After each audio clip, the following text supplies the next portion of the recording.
All right, happy Friday. So today is day 150, Friday, May 1st, and today we are going to continue reading The Lightning Thief. We are on chapter 19, and next week we will finish The Lightning Thief. So we will have 3 chapters, and we'll probably spread that out over the 5 days so that we can really, really pay close attention to everything that's going on in the end of the story.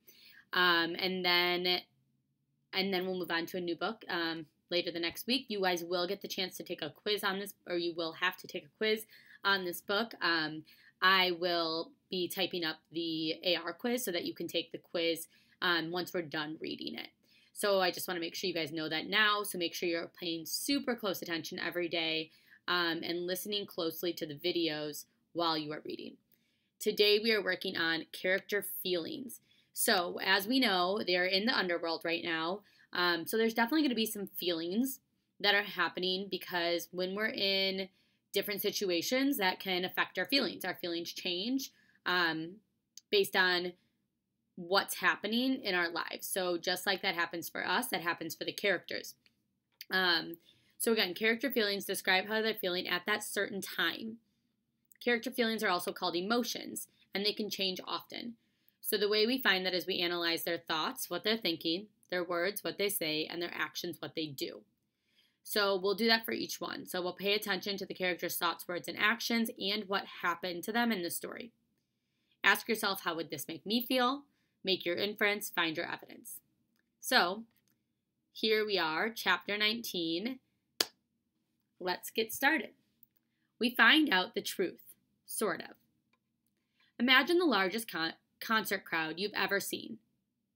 A football field packed with 1 million fans. Now imagine a field 1 million times that big, packed with people. And imagine that electricity has gone out, and there's no noise, no light, no beach ball bouncing around over the crowd. Something tragic has happened backstage. Whispering masses of people are just milling around in the shadows, waiting for a concert that will never start. If you can picture that, you have a pretty good idea of the fields of Asphodel, what they looked like. The black grass had been trampled by eons of dead feet. A warm, moist wind blew like the breath of a swamp.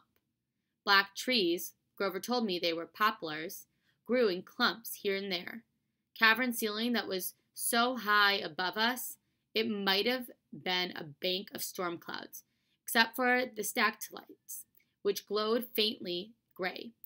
They looked wickedly pointy. I tried not to imagine if they'd fall on us at any moment. But dotted around the field were several that had fallen and impaled themselves in the black grass. I guess the dead didn't have to worry about little hazards like being speared by stalactites, the size of booster rockets. So stalactites are like big icicles, but they're not made of icicle. They're kind of like made of stone, and they're underground in caves. And these are real things. If you ever go underground into a cave, you'll see them. But they look like icicles off the ceiling. So, and they're really pointy, like they're saying. So kind of dangerous. So this is giving you a really good description of the setting. Definitely feels kind of scary, eerie, dark and gloomy. Not someplace you'd want to be. Let's keep going. Annabeth and Grover tried to blend in the crowd, keeping an eye out for security ghouls. I couldn't help looking for familiar faces among the spirits of Asphodel, but the dead are hard to look at. Their faces shimmer. They all look slightly angry or confused. They will come up to you and speak, but their voices sound like chatter, their bats twittering. Once they realize you can't understand them, they frown and move away. The dead aren't scary. They're just sad. We crept along, following the line of new animals that snaked from the main gates toward black tented pavilion with a banner that read, "Judgments for Elysium and eternal damnation. Welcome, newly deceased." Out of the back of the tent came 2 much smaller lines. To the left, spirits flanked by security ghouls were marched down a rocky path toward the fields of punishment, which glowed and smoked in the distance, a vast cracked wasteland with rivers and lava and a minefield, and miles of barbed wire separating the different torture areas. Even from far away, I could see people were being chased by hellhounds, burned at the stake, forced to run naked through cactus patches, or listen to opera music. I could just make out a tiny hill with an ant-sized figure of Cepheus struggling to move the boulder to the top. And I saw worse tortures too, things I didn't want to describe. The line coming from the right side of Judgment Pavilion was much better. This one led down toward a small valley surrounded by walls, a gated community which seemed to be the one happy part of the underworld. Beyond the security gate were neighborhoods of beautiful houses from every time period in history, Roman villas and medieval castles and Victorian mansions. Silver and gold flowers bloomed on the lawns. The grass rippled in rainbow colors. I could hear laughter and smell barbecue cooking. Elysium? In the middle of the valley was a glittering blue lake with 3 small islands like a vacation resort in the Bahamas. The Isles of Blessed, for the people who had chosen to be reborn 3 times and 3 times achieved Elysium. Immediately, I knew that's where I wanted to go when I died. That's what it's all about, Annabeth said, like she was reading my thoughts. That's the place for heroes. But I thought of how few people were in Elysium, how tiny it was compared to the fields of Asphodel, or the fields of punishment. So few people did good in their lives. It was depressing. We left the Judgment Pavilion and moved deeper into Asphodel Fields. It got darker. The colors faded from our clothes. The crowd's chattering spirits began to thin. After a few miles of waking, we began to hear a familiar screech in the distance. Looming on the horizon, the palace of glittering black obsidian. Above the parapet swirled 3 dark bat-like creatures, the Furies. Got the feeling they were waiting for us. Pause. So I want you to think about the settings above. So there's a few different places that they described, some sounding better than others, but the author used descriptive language to describe those settings. So just like we've talked about over the past few weeks, the words that the author uses helps you create a picture in your mind, and it also creates a mood. So it was kind of showing you up here the difference between the fields of punishment, which it created like a evil mood, kind of like a sad, evil mood. And then this part where it was explaining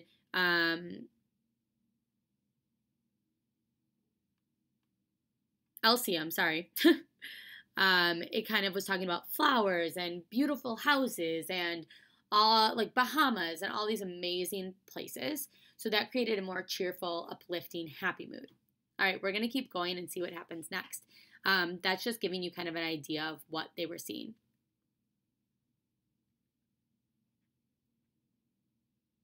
So now they're getting to the Furies. I suppose it's too late to turn back, Grover said wistfully. We'll be okay, I tried to sound confident. Maybe we should search for some other places first, Grover suggested, like Elysium, for instance. Come on, goat boy, Annabeth grabbed his arm. Grover yelped.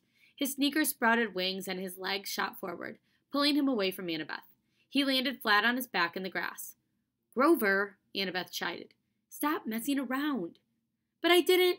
He yelped again. His shoes were flapping like crazy now. They levitated off the ground and started dragging him away from us.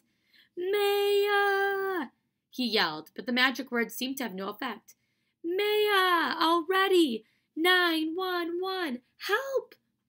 I got over being stunned and made a grab for Grover's hand, but too late. He already picked up speed, skidding downhill like a bobsled. We ran after him. Annabeth shouted, Untie the shoes! It was a smart idea, but I guess it's not so easy when your shoes are pulling you along, feet first at full speed. Grover tried to sit up, but he couldn't get close to the laces. We kept after him, trying to keep him in sight as he ripped between the legs of spirits who chattered at him with annoyance. I was sure Grover was going to barrel straight through the gates of Hades' palace, but his shoes veered sharply to the right and dragged him into the opposite direction. The slope got steeper. Grover picked up speed. Annabeth and I had to sprint to keep up. The cavern walls narrowed on either side, but I realized we'd entered some kind of side tunnel. No black grass or trees now, just rock underfoot, with dim light of stalactites above. Grover, I yelled, my voice echoing. Hold on to something. What? He yelled back. He was grabbing at gravel, but there was nothing big enough to slow him down. The tunnel got darker and colder. The hairs on my arms bristled. It smelled evil down here. It made me think of things I shouldn't even know about. The blood spilled on an ancient stone altar, the foul breath of a murder. Then I saw what was ahead of us, and I stopped dead in my tracks. The tunnel was widened into a huge dark cavern, and in the middle of the chasm was the size of a city block.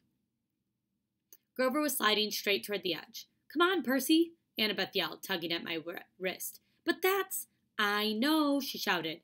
"The place you described in your dream. But Grover is going to fall if we don't catch him." She was right, of course. Grover's predicament got me moving. Again. He was yelling, clawing at the ground, but the winged shoes kept dragging him toward the pit, and it didn't sound like we could possibly get him in time. What saved him were his hooves. The flying sneakers had always been loose fit on him, and finally Grover hit a big rock, and the left shoe came flying off. It sped into the darkness, down into the chasm. The right shoe kept tugging him along, but not as fast. Grover was able to slow himself down by grabbing on the big rock and using it as an anchor. He was 10 feet from the edge of the pit when we caught him and hauled him back up the slope. The other winged shoe tugged itself off, circled around us angrily, and kicked our heads in protest before flying off into the chasm to join its twin. We all collapsed, exhausted, on the obsidian gravel. My limbs felt like lead.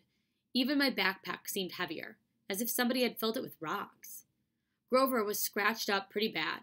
His hands were bleeding, his eyes had gone slit-pupiled, goat style, the way that they did whenever he was terrified. "I don't know how," he panted. "I didn't—" "Wait. Listen." I heard something, a deep whisper in the darkness. Another few seconds, and Annabeth said, "Percy, this place." "Shh," I stood. The sound was getting louder, a muttering evil voice from far, far below us, coming from the pit. Grover sat up. "What's that noise?" Annabeth heard it too now. I could see it in her eyes. Tartarus. The entrance to Tartarus. I uncapped Anaclusmus. The bronze sword expanded, gleaming in the darkness, and the evil voice seemed to falter, just for a moment, before it was resuming its chant. I could almost make out the words now. Ancient words. Older than Greek. As if magic. I said. "We have to get out of here," Annabeth said. Together we dragged Grover to his hooves and started back up the tunnel. My legs wouldn't move fast enough. My backpack weighed me down. The voice got louder and angrier behind us, and we broke into a run. Not a moment too soon. A cold blast of wind pulled us at our backs, as if the entire pit were inhaling. For a terrifying moment, I lost ground, my feet slipping in the gravel. If we'd been any closer to the edge, we would have been sucked in. We kept struggling forward and finally reached the top of the tunnel, where the cavern widened out into the fields of asphodel. The wind died. A wail of outrage echoed from the deep in the tunnel. Something was not happy. We'd gotten away. "What was that?" Grover panted, when we collapsed in the relative safety of the black poplar grove. "One of Hades' pets?" Annabeth and I looked at each other. I could tell she was nursing an idea, probably the same one she had gotten during the taxi ride to LA, but she was too scared to share it. That was enough to terrify me. I kept my sword and my pen in my pocket. "Let's keep going." I looked at Grover. "Can you walk?" He swallowed. "Yeah, sure. Never liked those shoes anyway." He tried to sound brave about it, but he was trembling so badly, as Annabeth and I were. Whatever was in that pit was nobody's pet. It was unspeakably old and powerful. Even Echidna hadn't given me that feeling. I was almost relieved to turn my back on the tunnel and head toward the Palace of Hades. Almost. So pause there. So this section is where I want you to look. So I'm going to highlight it.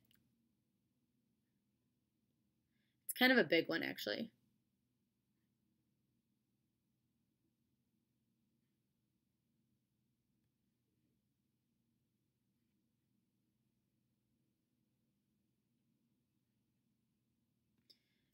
And so this is the part I want us to think about for our first question. So it says, based on his thoughts, words, and action, how does Grover feel in this chapter? So in that highlighted part, how does he feel? So we want to think about his thoughts, words, and actions and what happened to him. So in this part of the chapter, Grover is in the underworld, and he's already saying he's trembling. That was one of the things that it said down here. So let's actually go down here and we can look. So first thing I noticed he said was this. Is it too late to turn back? Grover said wistfully. So he's already not wanting to continue on this journey, and he wants to go back to the fields of Asphodel. He wants to go back to Elysium. He wants to get out of there, wherever he can go. Then you'll notice later his feet kind of start doing things that he doesn't want, but his feet kind of listen to what he's thinking. So if you look here, he yelped, so he's kind of like screaming. His shoes are flapping like crazy. They're dragging him away. So his feet are kind of showing us that he's scared. Already here he says, 911, help. So far his words are showing us that he's feeling pretty scared. He's not feeling good. And he yelps a few times. And then after he finally gets back to the ground, he says up here, Grover sat up. What was that? We know when our voices like make those kind of like the wah, that's kind of showing that we're nervous. Also just asking what was that noise. Down here he said what was that. It also said that he was trembling. So his actions and his words are showing us how he's feeling. So if I was in his situation, I would feel pretty scared. So if I'm going to make my inference about how he's feeling, is he cheerful? Definitely not. Is he frightened? That means the same thing as scared. Is he angry? He might be angry, but that's not really what they're showing me. Or disgusted. No, so he's definitely feeling frightened. And my evidence for that would be down here. In the text it says, he tried to sound brave, but he was trembling. I suppose it's too late to turn back, Grover said wistfully. Or, what's that noise? So all three of those pieces of evidence show me that he's frightened. All right, so you're going to get to practice that later about Hades, actually. So let's go down and let's see what happens, because that kind of gives us a little clue of what might happen later in the story. So we're about halfway through the chapter right now. The Fury circled the parapets, high in the gloom. The outer walls of the fortress glittered black, and the 2-story tall bronze gates stood wide open. Up close, I saw the engravings on the gates were scenes of death. Some were from modern times, an atomic bomb exploding over a city, a trench filled with gas-wearing mask. Oh my goodness. A trench filled with gas mask-wearing soldiers. A line of African famine victims waiting for empty bowls, but all of them looked as if they'd been etched into bronze thousands of years ago. I wonder if I was looking at prophecies that had come true. Inside the courtyard was the strangest garden I'd ever seen. Multicolored mushrooms, poisonous shrubs, the weird luminous plants grew without sunlight. Precious jewels made up for the lack of flowers. Piles of rubies as big as my fist. Clumps of raw diamonds. Standing here was like the frozen party guests, where Medusa's garden statues. Petrified children, satyrs, and centaurs, all smiling grotesquely. In the center of the garden was an orchard of pomegranate trees, their orange blossoms neon bright in the dark. The garden of Persephone, Annabeth said. Keep walking. I understood why she wanted to move on. The tart smell of those pomegranates was overwhelming. I had a sudden desire to eat them. But then I remembered the story of Persephone. One bite of the underworld food, and we would never be able to leave. I pulled Grover away to keep him from picking a big juicy one. We walked up the steps of the palace, between black columns, through a black marble portico and into the house of Hades. The entry hall had polished bronze floor, which seemed to boil in the reflected torchlight. There was no ceiling, just the cavern roof, far above. I guess they had to worry about rain down here. Every side of the doorway was guarded by a skeleton in military gear. Some wore Greek armor, some British redcoat uniforms, some camouflage and tattered American flags on their shoulders. They carried spears or muskets or M16s. None of them bothered us, but their hollow eye sockets followed us as we walked down the hall toward the big set of doors at the opposite end. 2 marine skeletons guarded the doors. They grinned down at us, rocket-propelled grenade launchers held across their chests. You know, Grover mumbled, I bet Hades doesn't have any trouble with door-to-door salesmen. My backpack weighed a ton now. I wonder why that is. I couldn't figure out why. I wanted to open it, check to see if I had somehow picked up a strange bowling ball, but this wasn't the time. Well, guys, I said, I suppose we should knock? A hot wind blew down the corridor and the doors swung open. The guard stepped aside.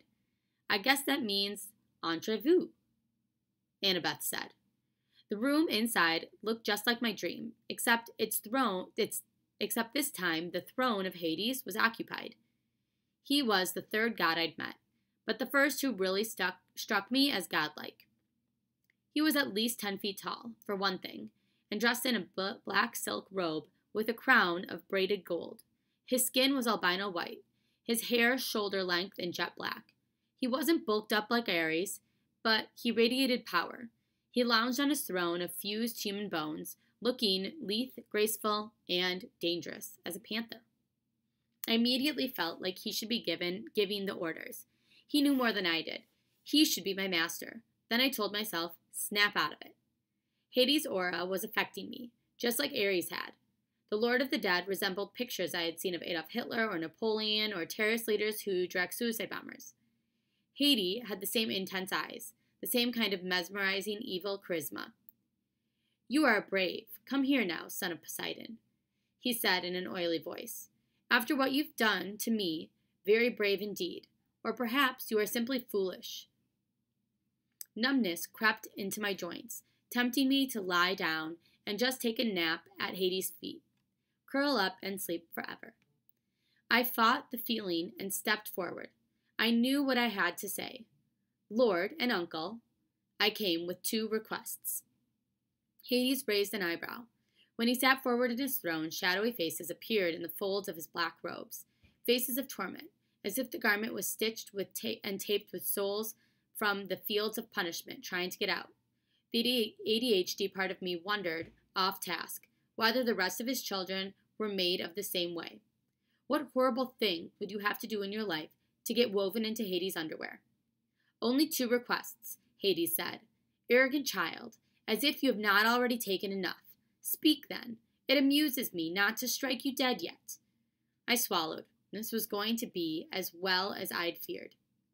I glanced at the empty, smaller throne next to Hades. It was shaped like a black flower, gilded with gold. I wish King Persephone was here. I recalled something in the myth about how she could calm her husband's moods. But it was summer, of course. Persephone would be above in the world of light with her mother, the goddess of agriculture, Demeter. Her visits, not the tilt of the planet, create the seasons. Annabeth cleared her throat. Her finger prodded me in the back. Lord Hades, I said, look, sir, there cannot be a war among the gods. It would be bad. Really bad, Grover added helpfully.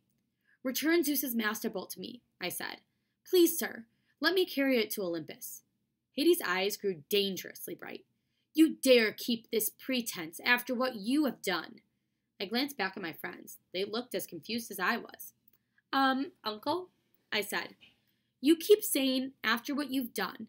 What exactly have I done? The throne room shook with a tremor so strong they probably felt it upstairs in Los Angeles.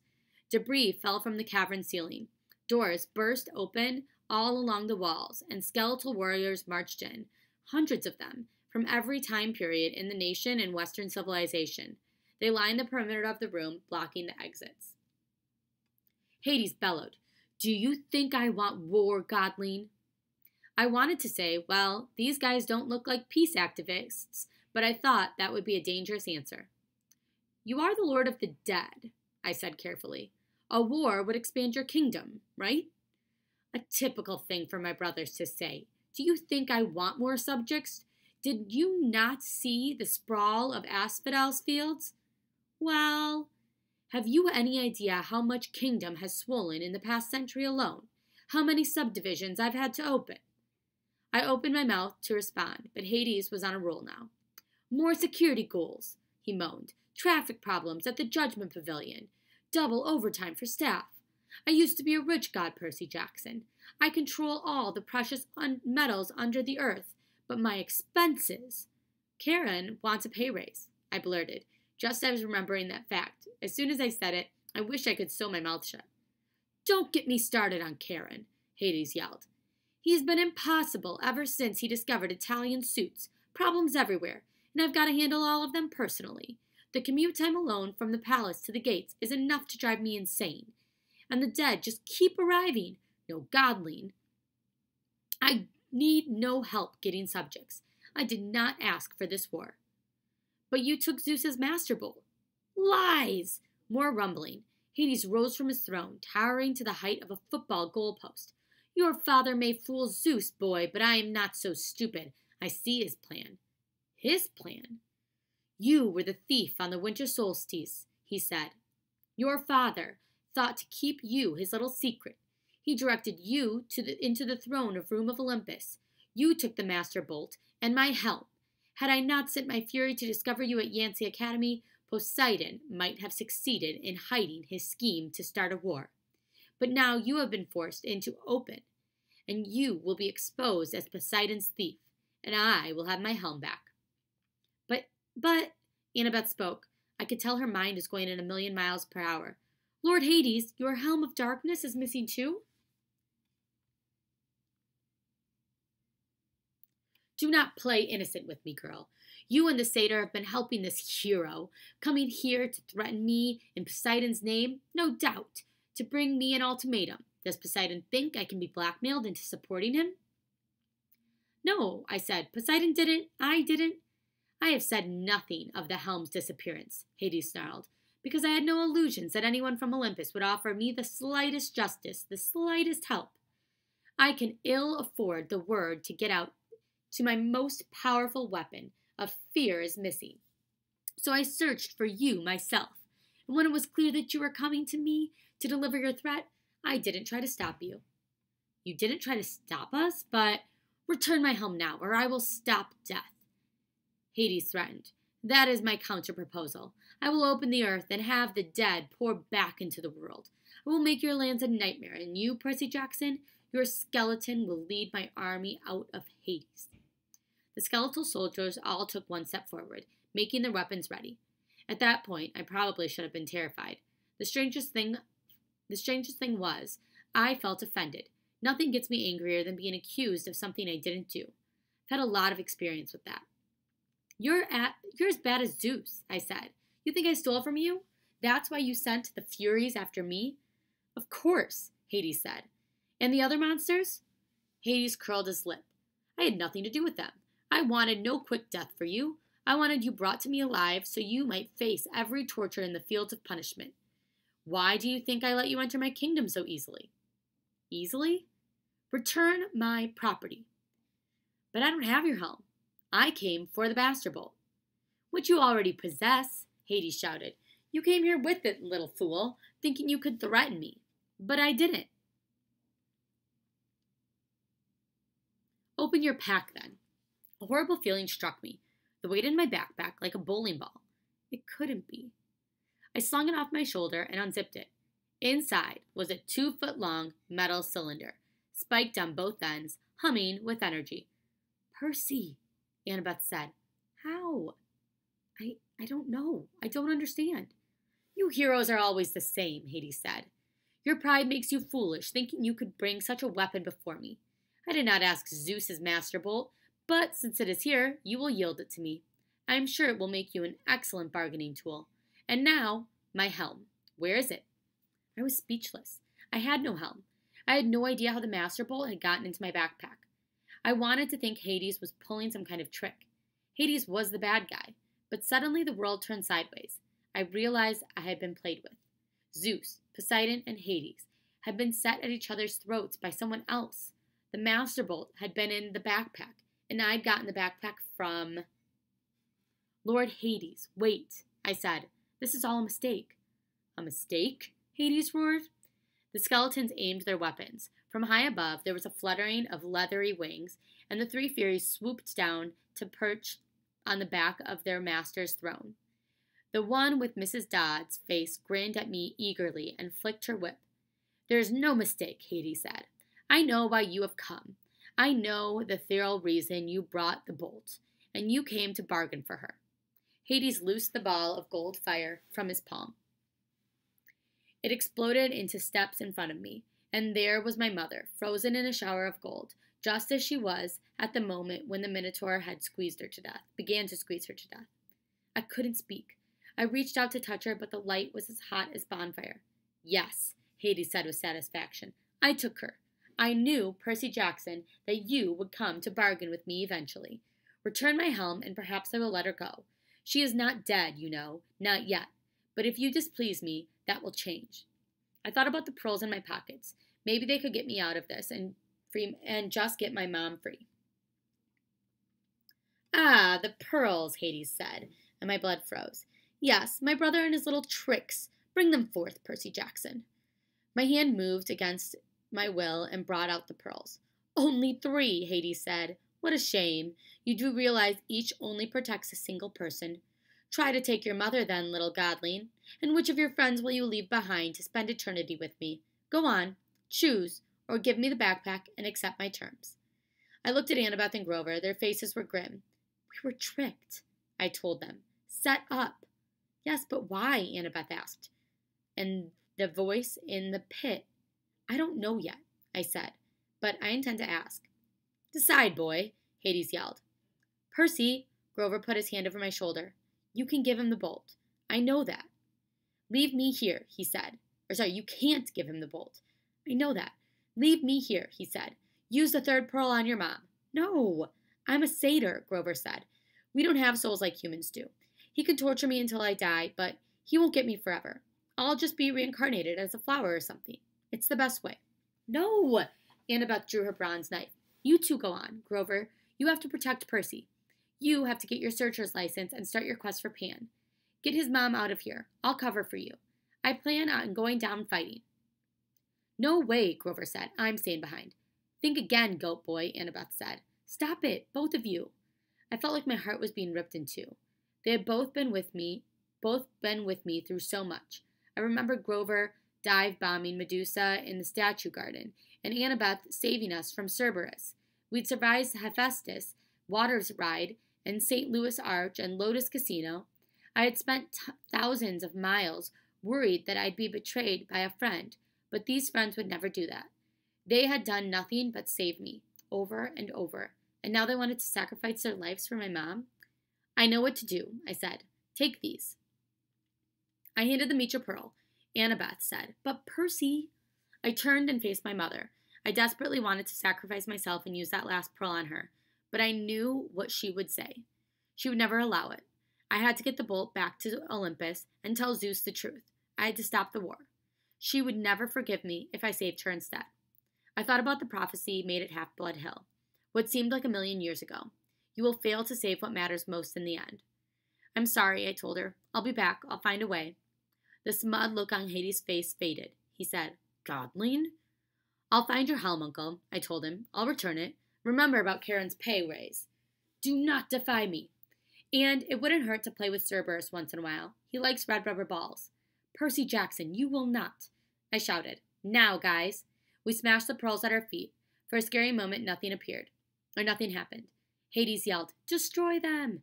The army of skeletons rushed forward, swords out, guns clicking in full automatic. The Furies lunged, their whips bursting into flame. Just as the skeletons opened fire, the pearl fragments at my feet exploded with a burst of green light and a gust of fresh sea wind. I encased in a milky white sphere, which was starting to float off the ground. Annabeth and Grover were right behind me. Spears and bullets sparked harmlessly off the pearl bubbles, and we floated up. Hades yelled with such a rage, and the entire fortress shook, and I knew it was not going to be a peaceful night in L.A. Look up, Grover yelled. We're going to crash. Sure enough, we were, heading right for the stactylites, which I figured would pop our bubbles and skewer us. How do you control these things? Annabeth shouted. I don't think you do, I shouted back. We screamed as the bubbles slammed into the ceiling. Darkness. Were we dead? No, I could still feel the racing sensation. We were going up, right up through solid rock, as easily as an air bubble in water. That was the power of the pearls, I realized. What belongs to the sea will always return to the sea. For a few moments, I couldn't see anything outside the smooth walls of the sphere. Then my pearl broke through on the ocean floor. The other two milky spheres, Annabeth and Grover, kept pace with me as we soared upward through the water. And ker-blam, we exploded on the surface, in the middle of the Santa Monica Bay, knocking a surfer off his board with an indignant, "Dude!" I grabbed Grover and hauled him over to the life buoy. I caught Annabeth and dragged her over too. A curious shark was circling us, a great white, with about 11 feet long. I said, "Beat it." The shark turned and raced away. The surfer screamed something about bad mushrooms and paddled away from us as fast as he could. Somehow, I knew what time it was. Early morning, June 21st, the day of the summer solstice. In the distance, Los Angeles was on fire, plumes of smoke rising from the neighborhoods all over the city. There had been an earthquake, all right, and it was Hades' fault. It was probably sending an army of dead right after me right now. But at that moment, the underworld wasn't my biggest problem. I had got to shore. I had to get Zeus's thunderbolt back to Olympus. Most of all, I had to have a serious conversation with the god who tricked me. So pause. I want you to think about which god tricked him. So he's only met a few gods. He's met Dionysus. He's met Hades. He's met Ares. So which god do you think tricked him and put that bolt in his backpack? All right. So now what you're going to be thinking about is, based on his thoughts, words, and actions, how does Hades feel in this chapter? I'll highlight it in orange, and that's what you're going to be working on. All right. Talk to you later. Bye.